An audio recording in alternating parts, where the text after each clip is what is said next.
toss me back to the Sharks? Stay out of the lives of the subscribers. And what subscribers? Cuckoo! They're real crazy, man. Like the dentist who composes songs. But I'm always sensitive to you. Then there's that live wire who's always getting the busy signal. And once in a while, you get a wrong number. Good evening, fellow bookies. Who is Handel?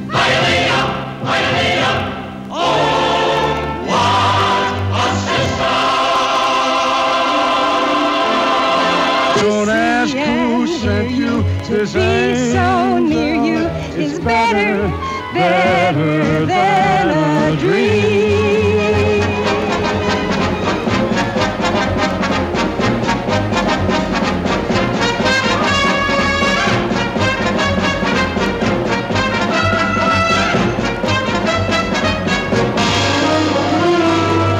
I met a girl and I fell in love today. Short Tristes, Brazil Company.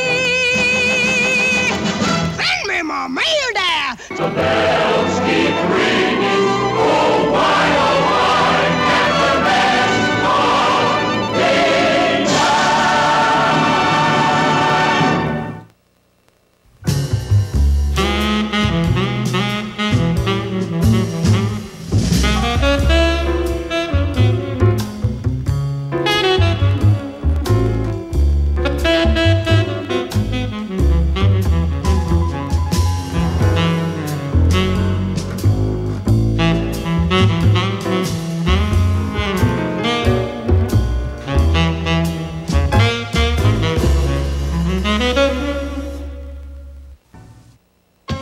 Today on Turner Classic Movies, we pay tribute to MGM matinee idol Edmund Purdom with a triple feature in Letterbox. First, he serenades Anne Blythe with a little help from Mario Lanza in The Student Prince. Then Edmund falls into the evil clutches of Lana Turner in The Prodigal, followed by a swashbuckling costume drama, The King's Thief. Turner Classic Movies plays Letterboxd favorites starring Edmund Purdom today. Come one, come all, we're gonna have a ball. Just leave your cares and woes and let your troubles fall. You'll find a starry sky behind that cloud you're under. It's such a perfect time for one real wonders.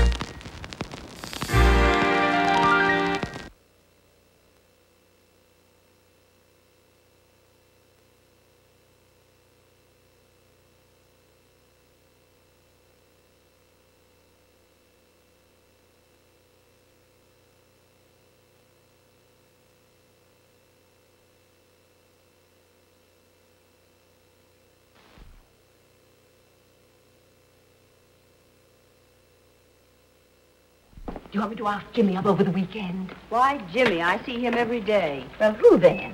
Well, ask anyone you like, of course. I have to rewrite the last chapter. I could do it at your house if... If what? If you would invite Mr. Woodruff. Rogers Woodruff. You see, I have to do the work with him. Ask him without his wife? What's that got to do with it? It's business. Yes, I know. But who else shall I ask? I don't know anybody else decent enough to have in the house, and at the same time broad-minded enough to have just you and... Are you sure you don't want Jimmy, too? Just for looks? Good heavens, no. Why ask anybody, then? I'll be busy. Yes, I know. That's the part I say I never can understand.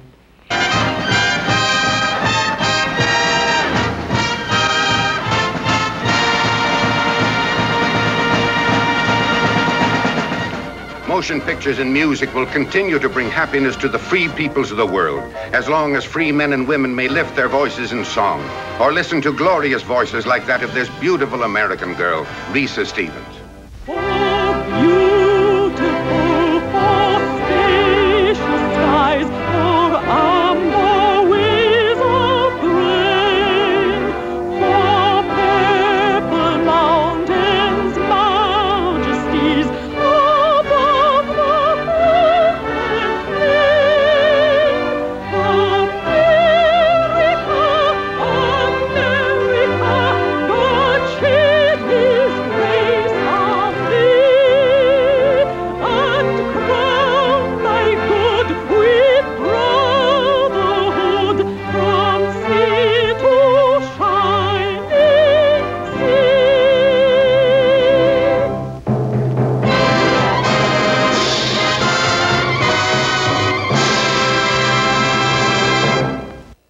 marching for our throats are marching under fruit trees, marching in the month of May. For there's no good fellow when he's stealing mellow from the beer, so yellow would delay. Now the spring we're greeting with our merry meeting, and our day completing with a mug of beer. To the end we're marching while our thoughts are marching to the marching to the end. To the end we're marching on. We want Kathy. We want Kathy. The lovely singing star Anne Blythe. As Kathy the barmaid, Anne becomes the new singing sweetheart of motion pictures. Come, boys, let's all be gay, boys, for education should be scientific play, boys. Don't give your pen and ink, boys. Let every prudent student study how to drink. Drink, drink, let the toast start. May young hearts never part. Drink, drink, drink. With the singing voice of Mario Lanza giving new thrill to the memorable love songs, MGM introduces a new romantic personality, Edmund Purdom, as the student prince. Beloved, with all my heart I love you. With every breath I pray someday you will be mine. Summer or spring, winter or fall, you are my life, my love, my all. All the world loves a love story, they say. To be sure, all the world loves this gay and delightful story of young hearts and young love. The Student Prince brings you a new and thrilling experience in musical entertainment from the same brilliant talents that gave you The Great Caruso. The rollicking, lilting story of The Prince and the Barmaid. A heart-lifting, buoyant romance amid the color and old-world beauty of Heidelberg. Please, Your Highness. No, not Your Highness. Just Carl. Please, Carl. I took your advice. Surely I deserve a reward.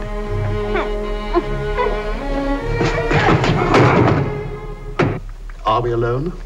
Alone? No, we are together. What's the matter? His Highness, Karl Franz, heir apparent to the throne of Carlsberg, Knight Commander of the Grand Order of Frederick the Bold, and so on, has just been assaulted.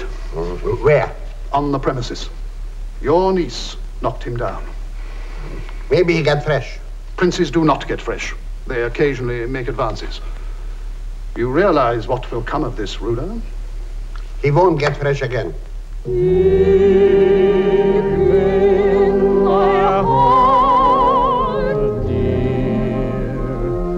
I have a dream of you, fashioned of starlight, fragrant with roses and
Today on Turner Classic Movies, we salute MGM matinee idol Edmund Purdom. He and Lana Turner star in a lavish biblical epic presented in letterbox, The Prodigal. Then a master crook worms his way into the royal court to steal the crown jewels of England, The King's Thief, also starring Edmund Purdom. Followed by a chic murder mystery, Charade, starring Audrey Hepburn. Turner Classic Movies has glamour and excitement to spare today.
Just between us lunatics, I think we'll win.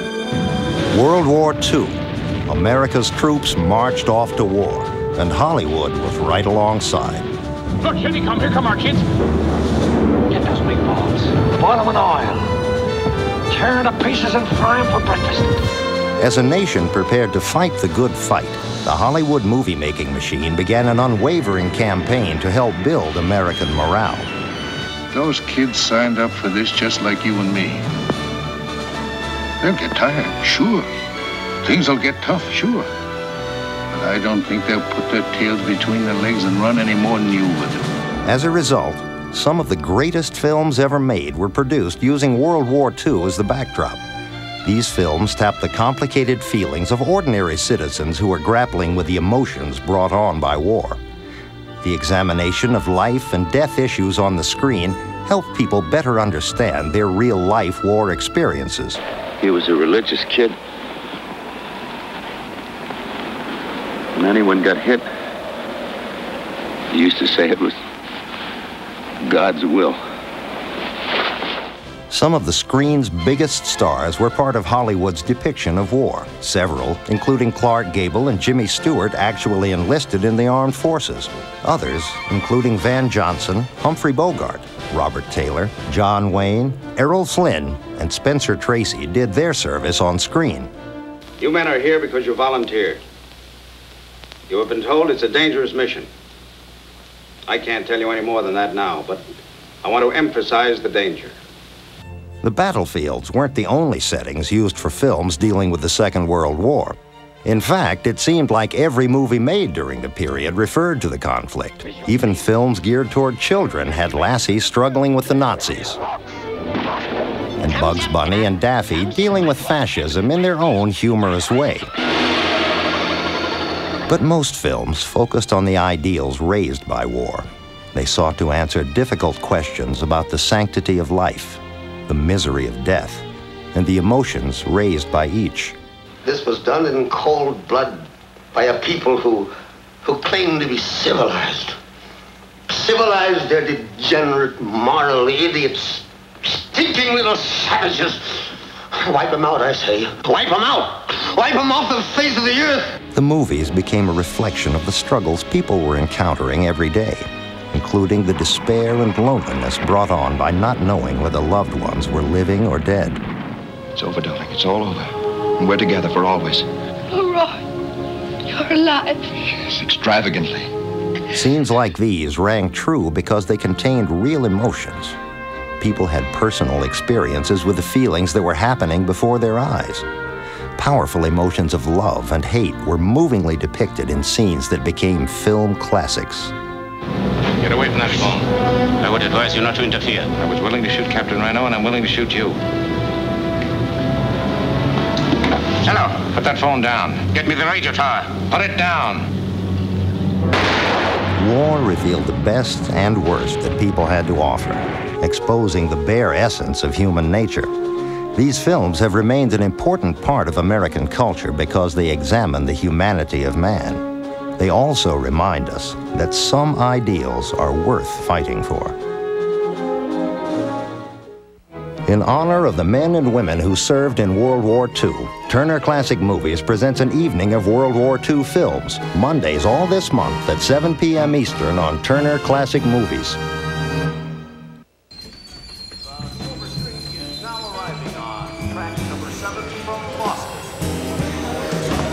All passengers now boarding track 29, Greenwich. Track 29, Greenwich. Greenwich, track 29.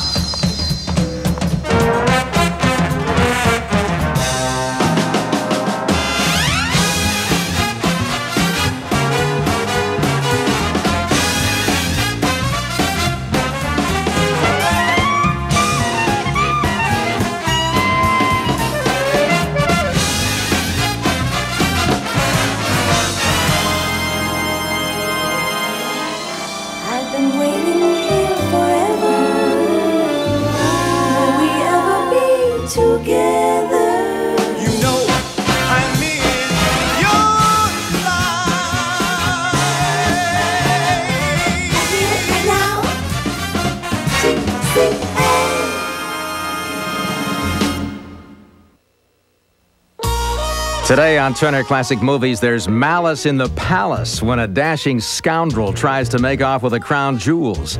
David Niven stars in The King's Thief.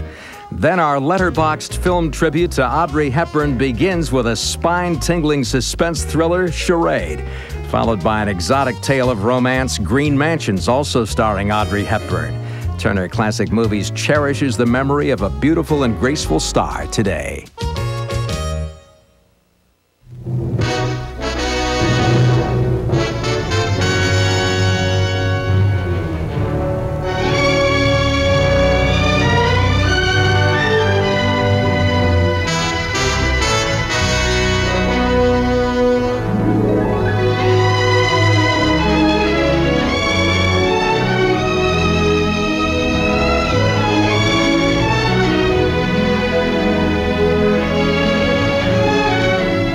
Deborah Carr, as Laura, heads the great cast of Tea and Sympathy, playing the role she created on the stage. John Carr, too, reenacts his stage triumph as Tom Lee, teenager on the verge of manhood. Leif Erikson is the husband with his own secret problem. And this is Ellie, a girl far too knowing for young Tom's first date.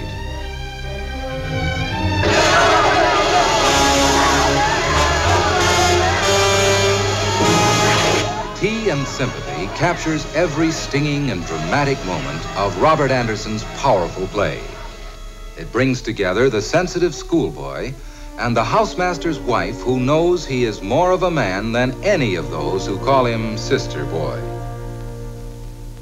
Why don't you drop in on Ellie Saturday night? What do you mean? You want me to draw you a picture? Gee, Ellie Martin. Okay, I know she's a dog. Well, what good will that do? If I get caught there, I'll get thrown out of school. No one ever gets caught. Sunday morning, people hear about it. Yeah, Not the dean, I mean the fellas. Ellie tells and tells and tells. Boy, you'd be made. I knew what he was going to do and why he was going to do it. He had to prove to you bullies that he was a man, and he was going to prove it with Ellie Martin. Well, last night, I know this is a terrible thing to say, but last night I wish he had proved it with me.